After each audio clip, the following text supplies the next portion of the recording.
Good day. എല്ലാവർക്കും സുഖാന്ന് വിചാരിക്കുന്നു. അപ്പോൾ ഇന്ന് നമുക്ക് ഒരു അവക്കാഡോ സ്മൂത്തിയും കുടിച്ചിട്ട് ഇന്നത്തെ ദിവസം അങ്ങ് തുടങ്ങാം അല്ലേ? ഇന്ന് കുറച്ച് എനർജി കൂടുതൽ വേണ്ട ഒരു ദിവസമാണെന്ന് എനിക്ക് തോന്നുന്നു. അതുകൊണ്ടാണ് അവക്കാഡോ സ്മൂത്തി ആക്കിയത് കേട്ടോ. രാവിലെ തന്നെ മുടി ചീവുമ്പോൾ ഒരു കെട്ട് മുടി അങ്ങ് പൊഴിഞ്ഞു വരാറുണ്ട്.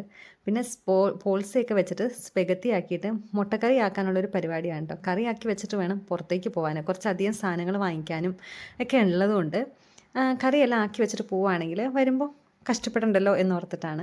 അങ്ങനെ ഒരു തട്ടിക്കൂട്ട് മുട്ടക്കറിയാണ് കേട്ടോ. ഉള്ളിയും തക്കാളിയും എല്ലാം വഴറ്റി കഴിഞ്ഞിട്ട് അതിനകത്തേക്ക് കുറച്ച് പൊടികളും കൂടെ ഇട്ടിട്ട് ഒരിച്ചിരി ഇച്ചിരി വെള്ളം കൂടി ഒഴിച്ചൊരു ചെറിയ ചാറ് പോലെ പരുവത്തിൽ മുട്ട റോസ്റ്റും അല്ല ചാറും അല്ലാത്തൊരു പരിപാടിയിൽ ഒരു ഉടായ്പ മുട്ടക്കറി ആക്കി വെച്ച് വേറെ ഒരു ചാറ് കറിയും കൂടി ഇരിപ്പുണ്ടായിരുന്നു. അതും കൂടെ ആക്കി വെച്ചിട്ട് പുറത്തേക്ക് ഇറങ്ങി കേട്ടോ.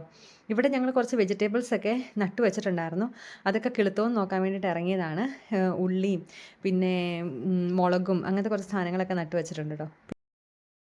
എപ്പോൾ പുറത്തേക്ക് പോകാൻ ഡ്രസ്സിട്ട് ഒരുങ്ങിക്കഴിഞ്ഞാലും എനിക്ക് തോന്നും ഞാൻ ഏതെങ്കിലുമൊക്കെ റീൽസ് കണ്ടിട്ട് അതുപോലെ ഞാൻ ഇന്ന് റീൽസ് ഷൂട്ട് ചെയ്യാമെന്ന് വിചാരിച്ചിട്ട് ഞാൻ റീൽസ് ഷൂട്ട് ചെയ്യാൻ തുടങ്ങും കേട്ടോ. പക്ഷേ എനിക്ക് എന്നെ തന്നെ കാണുമ്പോൾ തോന്നും അയ്യേ ഇതെന്തൊരു ബോറാണെന്നും വിചാരിച്ചിട്ട് ഞാൻ രണ്ട് കറക്കം അങ്ങോട്ടും ഇങ്ങോട്ടും കറക്കി കഴിഞ്ഞിട്ട് എൻ്റെ ആ പരിപാടി അങ്ങ് നിർത്തിയിട്ട് പുറത്തേക്ക് ഇറങ്ങി പോകും കേട്ടോ. നിങ്ങളും ഇതുപോലെയൊക്കെ ചെയ്യാറുണ്ടോ? എനിക്കിവിടെ കമൻറ്റ് ചെയ്യണേ. പിന്നെ പുറത്തേക്ക് ഇറങ്ങി കഴിഞ്ഞപ്പം വലിയ തണുപ്പുമില്ല ചൂടുമില്ലാത്തൊരു കാലാവസ്ഥയായിരുന്നേ. ശരിക്കും പറഞ്ഞാൽ ഞാൻ കെട്ടിയോന് രണ്ട് ടീഷർട്ടൊക്കെ നോക്കാൻ വേണ്ടിയിട്ടാണ് പുള്ളീനെ വിളിച്ചുകൊണ്ട് പുറത്തേക്ക് ഇറങ്ങിയത്. പക്ഷേ എന്നിട്ട് ഞാൻ എന്തിനാണ് എൻ്റെ ഈ സെക്ഷനിൽ കിടന്ന് കറങ്ങുന്നതെന്ന് എനിക്കറിയില്ല. ഇന്ത്യയിൽ നിന്ന് വന്നപ്പോൾ കുറേ തുണിയും പിടിച്ചുകൊണ്ടാണ് വന്നത്. പക്ഷെ ഒന്നും മേടിക്കാനുള്ള ഉദ്ദേശം എനിക്കില്ല. പക്ഷെ എന്നാലും ഇതൊക്കെ കാണുമ്പോൾ ഒന്ന് തൊട്ടും തലോടി നോക്കിയില്ലെങ്കിൽ എന്തോ ഒരു സമാധാനക്കേടാട്ടോ. അങ്ങനെ നോക്കിക്കൊണ്ട് പോയി കഴിഞ്ഞപ്പോഴാണ് ഞാൻ ഈ രണ്ട് കണ്ണുള്ള മൂങ്ങാക്കുട്ടനെ കാണുന്നത് കേട്ടോ. അങ്ങനെ മടുത്ത് കെട്ടിയവൻ ആ കടയിൽ നിന്ന് ഇറങ്ങി വേറൊരു കടയിലേക്ക് പോകാൻ വേണ്ടി നടക്കുന്ന വഴികളിൽ വേറെ കുറേ പൂക്കൾ ഞാൻ കണ്ടു കേട്ടോ.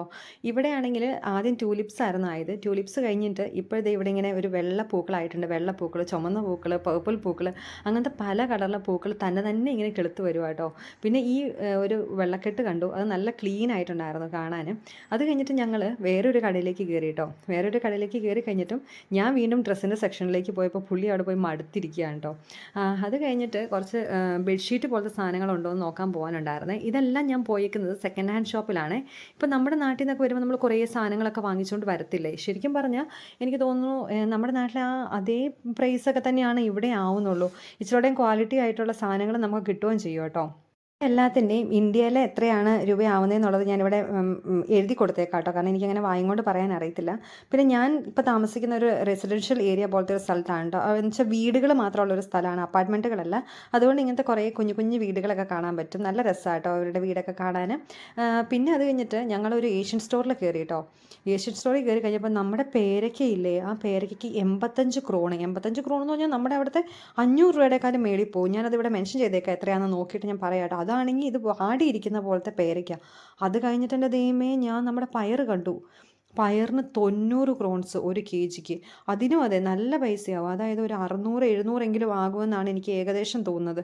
ഞാൻ പയർ കണ്ടപ്പോഴേ വിചാരിച്ചാൽ നമുക്ക് പയർ മേടിക്കണമെന്ന്. പക്ഷേ വില ഒന്ന് കൺവേർട്ട് ചെയ്ത് നോക്കിക്കഴിഞ്ഞപ്പോൾ തോന്നി എൻ്റെ പൊന്നേ വേണ്ടാന്ന്.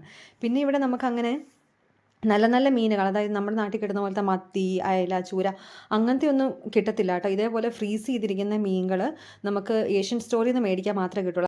ബിക്കോസ് ഇവിടുത്തെ ആൾക്കാർ അധികം യൂസ് ചെയ്യുന്നത് ട്യൂനയും പിന്നെ സാൽമനും ഒക്കെ ആട്ടോ. പിന്നെ ഞങ്ങൾ മാങ്ങ കണ്ടായിരുന്നു. അങ്ങനെ മാങ്ങ വാങ്ങിച്ചു. മാങ്ങയ്ക്കാണെങ്കിൽ അങ്ങനെ നല്ല വലിയ ഫ്ലേവറോ കാര്യങ്ങളോ ഒന്നും ഇല്ലായിരുന്നു. ഒരുമാതിരി വാടി പഴുത്ത മാങ്ങയുടെ ഒരു ഫീലാട്ടോ. നമ്മുടെ നാട്ടിലൊക്കെ കിട്ടുന്ന മൂവാണ്ടൻ അങ്ങനെ നമ്മുടെ വീട്ടിൽ തന്നെ ഉണ്ടാകുന്ന മാങ്ങയ്ക്കൊക്കെ എന്നാ രുചിയാണ്. അതുപോലത്തെ ഒരു ടേസ്റ്റ് തന്നെ ഈ മാങ്ങയ്ക്കില്ലായിരുന്നു.